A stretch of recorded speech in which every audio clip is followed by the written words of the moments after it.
Hey guys, welcome to this edition of the LA Sports Hub podcast. I'm Keith Rivas, and today I'm joined by one of the senior writers for Lakers Nation, Trevor Lane. Trevor, thank you for joining us this morning and taking the time to talk to us. Hey, no problem. Anytime. All right, so the draft is Thursday night, and the Lakers are picking second for the third year in a row. Russell and Brandon Ingram the last two times, and rumor has it that Lonzo Ball's in the conversation while he may not be as much of a lock as some people think. Who do you see the Lakers leaning towards right now? Is it Ball or is it somebody else? You know what? For the last few weeks, a lot of the rumors that we've been hearing have been very anti Lonzo Ball. I mean, we've been hearing more and more about the Lakers being interested in Josh Jackson or De'Aaron Fox or all these other guys, but now it seems like that narrative is starting to change. And starting yesterday with the Kevin Ding piece for Bleacher Report, we started to hear that the Lakers are actually zoning in on Ball or zeroing in on him, that he's going to be the guy. And the suspicion was all along that the Lakers were going to end up going back to Ball, that really a lot of this was just smokescreen, was just trying to keep teams thrown off about who they were going to take. So I think when push comes to shove and it's their turn to pick, it's going to be Lonzo Ball. What separates him, in your opinion, from other guys like De'Aaron Fox or Josh Jackson? Obviously, Markelle Fultz probably won't be available at number two. We won't know till draft night, but that's almost a given with the trade that Boston and Philly did. But what separates Ball, in your opinion, from the other guys? Ball, he's got obviously the jumper is a big separation between especially Jackson and De'Aaron Fox, but it's the way that he conducts an offense, the way that he can really move the ball around, the way that he can find open shooters. I think that's something that's going to be really beneficial to the Lakers on the offensive end, something that they need. So I think that's the big separator, the way that he can change their entire offensive culture. There's people who say that passing is contagious. And if that's the case, then Lonzo Ball can be the Lakers' patient zero. He can be the guy that really infects the rest of the team and sparks much better ball movement. We know that Luke Walton wanted about 300 passes per game last year, and the Lakers would rarely hit that mark. But with Lonzo Ball, that's a real possibility. So I think the ball movement aspect is going to be key for why they're going to go with Lonzo Ball. And if they take Lonzo, they're also taking potentially his father Lavar and all the comments and communication that comes with him. And he said some interesting things here and there between Lonzo declaring for the draft and even while Lonzo was at UCLA. Is Lavar going to be a big distraction to the Lakers if they do pick his kid? I actually asked him that the other day. I asked, point blank, hey, there have been all these rumors that you're going to be a big distraction with all your off-court antics and things like that. And he was almost a little bit offended by the question, to be honest, because he said, look, I wasn't an issue at UCLA. I mean, we know this has been asked of him a lot. He said it wasn't an issue at UCLA. And frankly, if the Lakers are worried about me being a distraction off the court more than you're worried about, winning on the court, then Lonzo's not the guy for you. Then don't take him, take somebody else and all that. So he doesn't seem to think that it's going to be a problem. Magic Johnson and Luke Walton, at least publicly, have said that it's not going to be a problem. It's certainly a discussion, behind closed doors. But for me, I just don't think it's that big of a deal. I think, these guys are professionals. They're big boys. And, at the end of the day, it's about who can play on the floor, not whose dad is the loudest off the court. And with Lonzo coming in, that seems to almost seal – it seems maybe it could seal D'Angelo moving at least a shooting guard and then trying that for a season. Does that spell trouble for Russell's future with the team if they take Ball? Not necessarily. I mean, we saw the Lakers already experiment with D'Angelo Russell at the two at the end of last season. I mean, the last 13 games or so, he was nominally the shooting guard next to Jordan Clarkson. I think Russell sat out with the last two, I believe. But it wasn't a bad experiment. I mean, it wasn't a failure. Russell's numbers actually went up just a little bit playing the two guard. He looked, just by the eyeball test, he looked a little bit more free out there on the floor when he didn't have the burden of trying to run the entire offense. So I actually really like the idea, offensively anyway, of pairing D'Angelo Russell and Lonzo Ball. I think it could work out really, really well. The downside, of course, is the defensive end. I mean, Russell is not a great defender. Ball is not known as a great defender. So you've got some concerns there. But at least offensively, I think it's a pairing that could really work. So I would be in no rush to trade D'Angelo Russell. If I were the Lakers, it would take an offer that would just blow me away to move him, because I really want to see what Lonzo Ball and D'Angelo Russell can do together in a backcourt. So if D'Angelo Russell's safe for at least experimental purposes with Lonzo Ball, and Brandon Ingram has come out as sort of the untradeable player, is there anybody in the young core or just on the roster in general that you see them possibly dealing this season? I think the one name that we're seeing come up quite a bit is Jordan Clarkson. And that does make some sense. He's got a decent contract. He's locked up for another 2 years at about $12 million per season, which is okay. I mean, it's not a fantastic contract, but it's not bad either. It's decent value for him. So I could see Jordan Clarkson potentially getting moved, just because if you're drafting a point guard, you're drafting Alonzo Ball, you already have a D'Angelo Russell. That's a lot to have in your backcourt already. So Jordan Clarkson becomes a little bit superfluous. I mean, it's nice to have a quality sixth man off the bench, but the Lakers aren't really at a point where they can afford a luxury like that. Right now, they need to more focus on developing the young players that they've got. It's part of the reason why you saw them move Lou Williams at the trade deadline last year. I mean, Lou Williams was a fantastic player. He was the best player on their team, but he was a luxury that they just don't really need at this point. So if anybody's going to be moved, I would think Clarkson would be the guy, especially with all the Paul George rumors. And we've been seeing a lot of people report, especially Eric Pincus, that you've got D'Angelo Russell, Julius Randle. They all have the same agent as Paul George, which means Paul George isn't going to want to split up from the other guys that are in his agency. So especially if the Lakers are targeting Paul George, I'd say you don't see those guys getting moved. And how do they handle the bad contracts of Timothy Mozgov and Luol Deng going into this next season?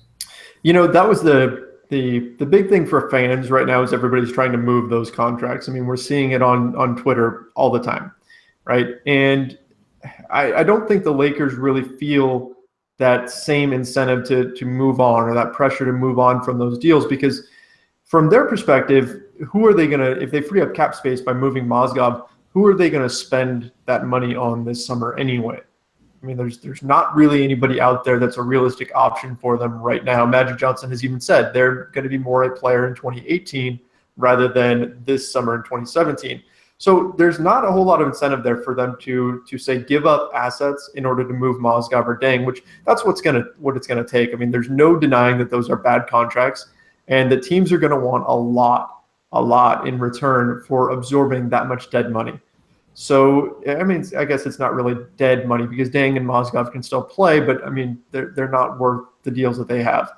So in order to move those contracts, you're probably better off waiting at least one season, wait until next summer, wait until you actually have a free agent on the hook. Then you can go ahead and maybe spend a little bit, move an asset, attach it to Mozgov, attach it to Deng in order to free up some cap space. It'll cost you a little bit less if you wait a season 2, because then you're moving a contract with only 2 years on it instead of trying to move it now when there's 3 years. So I think it really behooves the Lakers just to sit on those deals right now, wait until at least next offseason, and then go ahead and try to make a move. And then speaking of Mozgov, he had commented on Zubac maybe not being ready for a starting role at center. Do you think he's ready to take the reins just yet? From when would be a good time to keep him in the starting lineup? Yeah, Mozgov made those comments after exit interviews at the end of the season. He was saying that yeah, he still sees himself as the starter, but I mean, that's kind of what you want him to say. I mean, you don't want Mozgov, who is making $64 million over the course of his contract, saying, "Oh yeah, really, I'm just a backup now. I'm not going to be a starter anymore." You want him to get in there and compete for the starting role, and you can make a strong argument for him actually being the starter. As much as fans like to pile on Mozgov, he is still a serviceable center in the NBA. You can argue that he's more of a backup right now, but the other factor is that Zubac is really young, right? I mean, he's barely 20 years old. He's just a kid, and he's got a long ways to go. He showed a lot of potential, but if you've got a veteran like Mozgov who can handle the night in, night out pounding of the NBA, do you really want to make Zubac deal with all that when you don't have to? you can make a strong argument for allowing Zubats to play off the bench, letting him be like the first big to come in, and then he's playing against the reserves of the opposing team, which gives him a weaker opponent to get some reps against, get his legs under him, get his confidence at the NBA level. He started to hold his own at the end of last season, and fans are certainly excited about that. I'm excited about that. I love Zubats. I think he's going to be fantastic. But I think you just need to pump the brakes a little bit on him being a starter. Let it happen naturally. Let him grow. You've got Mozgov for right now who can do just fine. Use him as sort of training wheels for Zubats for the time being. That would be my take. And then in terms of free agency, you brought up that obviously they're going to be, well, with Magic Johnson even saying that they're going to be more players next summer. But this summer, even though there's not as much bigger names that could come to LA, are there any smaller names that you're thinking that they could try and sign to try and make a difference? As far as free agency goes, I think the key for the Lakers is going to be to find one-year deals because they have to keep cap space open for 2018. If Paul George doesn't get traded to the Lakers, then we know that in 2018 he wants to become a Laker. And they can't bring him in without having the money to do it. So you got to make sure that you've got cap space available for him. And as of right now, they're actually a little bit shy in terms of cap space. They would need a little bit more. They would need to make a move with a guy like Clarkson or somebody like that in order to free up space. So if you're the Lakers, the key right now is you have, let's say you keep Tarek Black around, and I believe that leaves you with somewhere around the 15 million range or so in cap space to play with, which is a decent chunk. I'd be using that money to maybe overpay somebody to get them to take a one-year deal. And most guys aren't going to do it. Most guys are going to look for a long-term deal. But let's say Andre Iguodala, right, has just mentioned that he is considering leaving Golden State, that he's going to look for big money offers. Well, it's probably not enough to get him, but I'd certainly offer it. I mean, say, hey, 1 year we'll give you everything that we've got and kind of help show us what it's like to be the Golden State Warriors. I mean, Luke Walton has worked with Iguodala in the past, and he's really familiar with him. I think he'd be a great fit for the Lakers as a veteran wing. Of course, he's kind of playing that role that Luol Deng is supposed to be filling, but that's just one idea. I mean, you can take that money, make a big 1 year offer to somebody, and then your cap space is still free for the following summer when you've got guys like Paul George available. So that's the route I would go. I would definitely steer clear of offering any long-term deals. Nick Young, should he opt out and become a free agent, if he wants more than a year, I mean, you'd have to part ways. I think the Lakers have to do everything they can to make sure they preserve that cap space for 2018. Is there anything that you could see miraculously blocking Paul George from being interested in LA when he's actually a free agent, maybe getting traded to a title contender like Cleveland with a year still left on his deal? Well, that's the concern for the Lakers right now, right? And Indiana knows that. Indiana is well aware of that. They're going to try to play that up. So Paul George has said through his agent that he wants to join the Lakers in 2018 as a free agent, which, I mean, is music to the ears of fans, right? I mean, this is perfect for the Lakers. So for Indiana, though, it's terrible because it greatly depresses the market. They're going to lose their superstar for nothing next summer. Everyone knows it.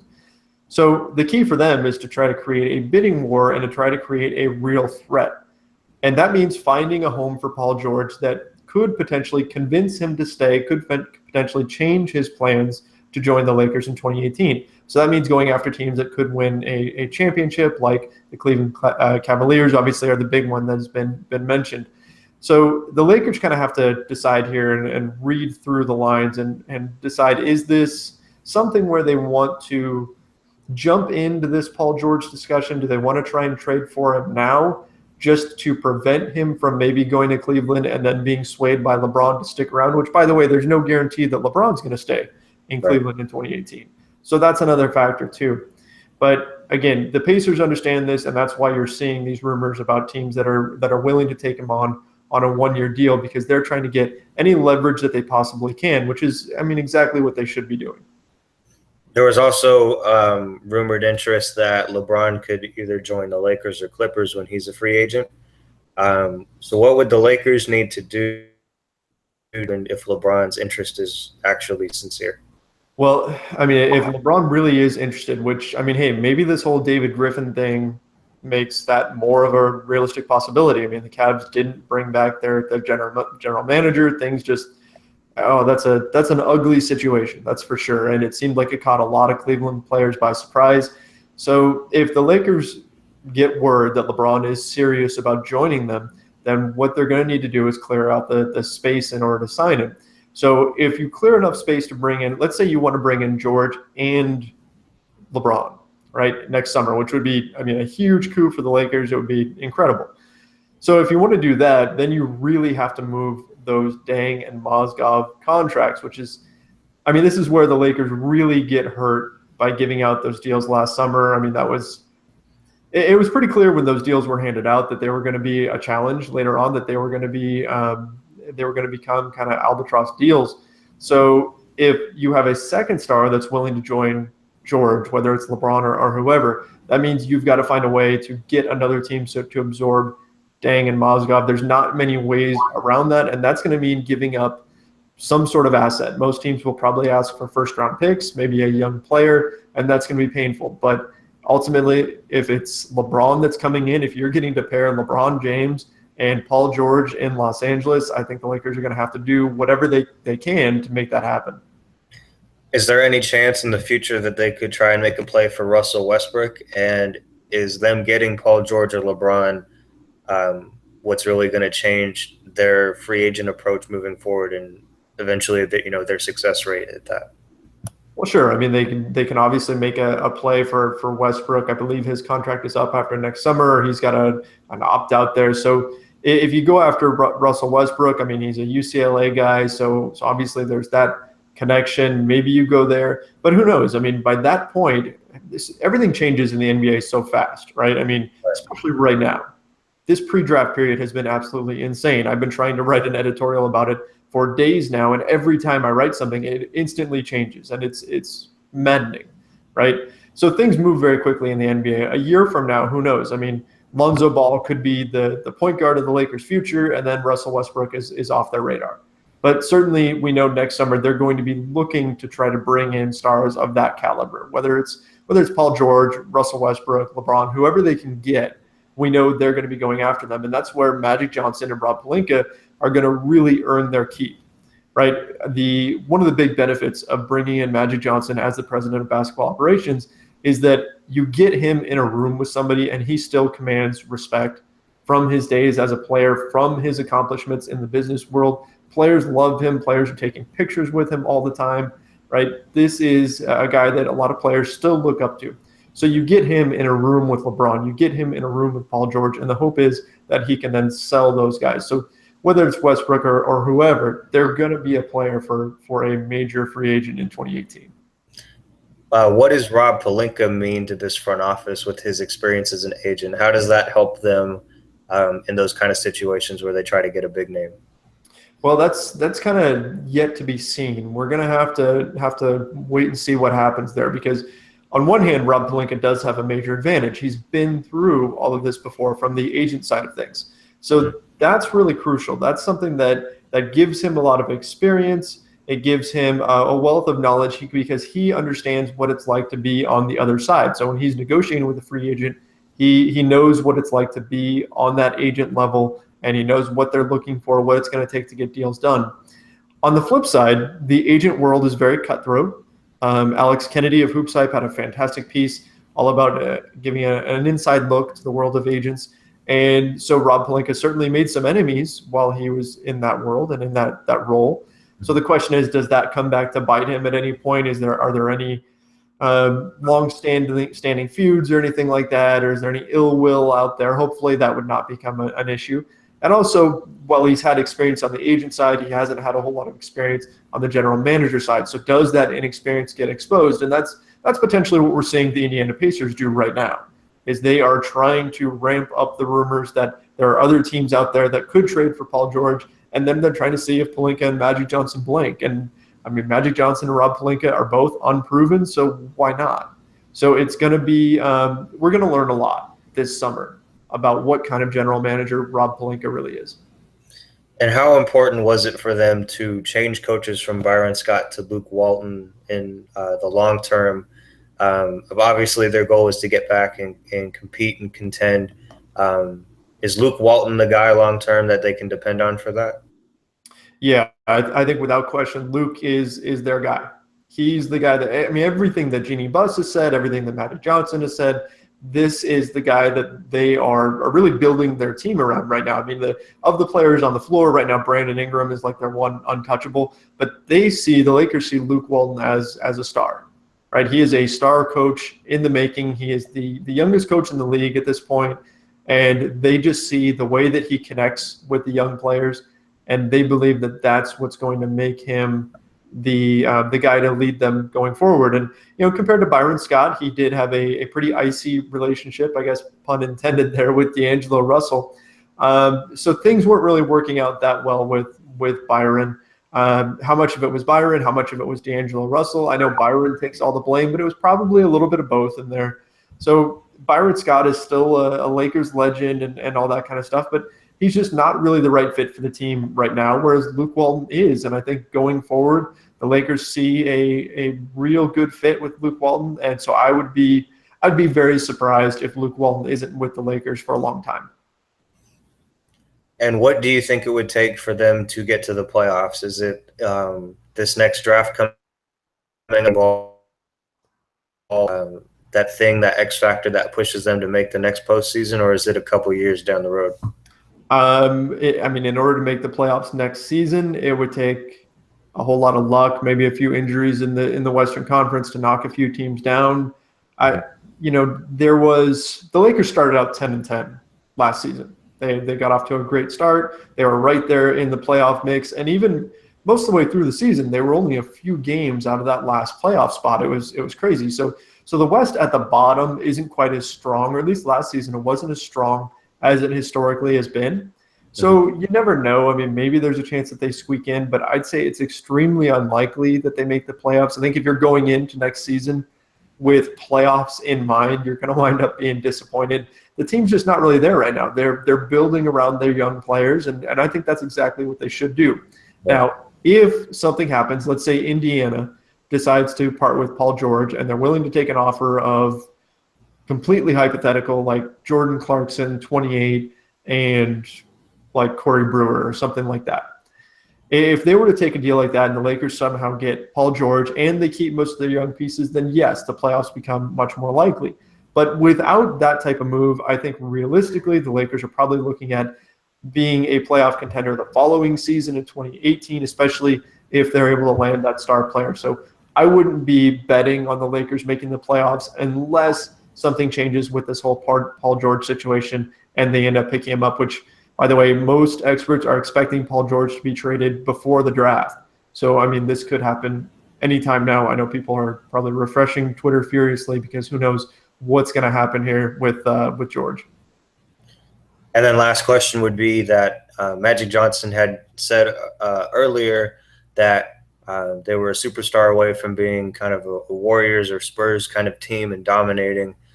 Is that a realistic expectation, or I mean, is getting Paul George just will get you to the playoffs and maybe get you the first or second round and not to that elite status? I mean, I think Magic's being a little bit overly optimistic there. I don't think that their team's not built to win right now. It's not. You don't win with young players in this league, or at least very, very rarely.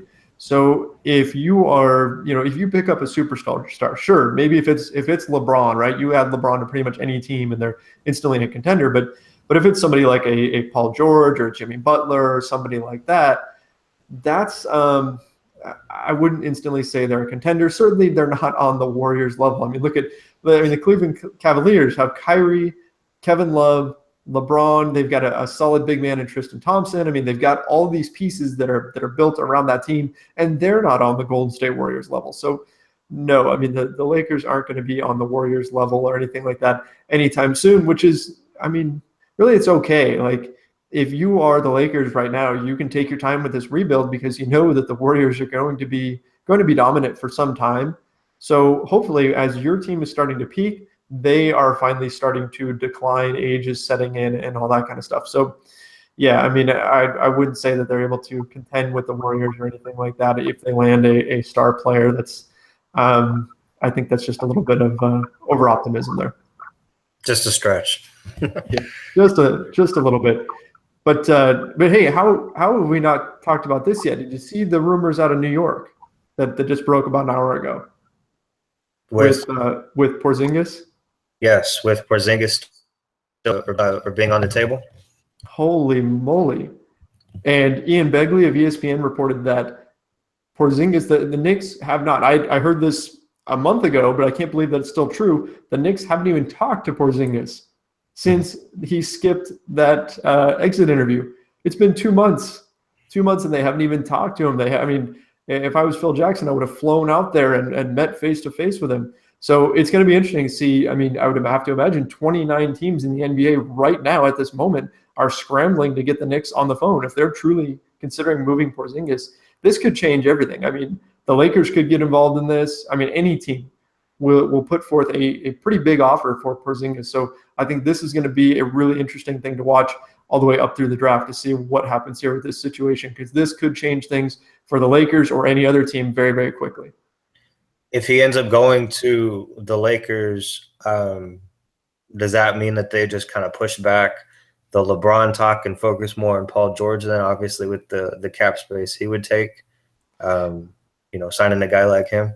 Well, Porzingis is still on his rookie deal, so he's not taking up that much cap space. I mean, we don't know what the Knicks would even want for him, right? I mean, it's just been said that they're not shutting down all conversation of him. Who knows? I mean, the Knicks could be talking to the Houston Rockets and saying, hey, we'll take, James Harden for him, but that's it, or something like that. And then they're not really shutting down talks.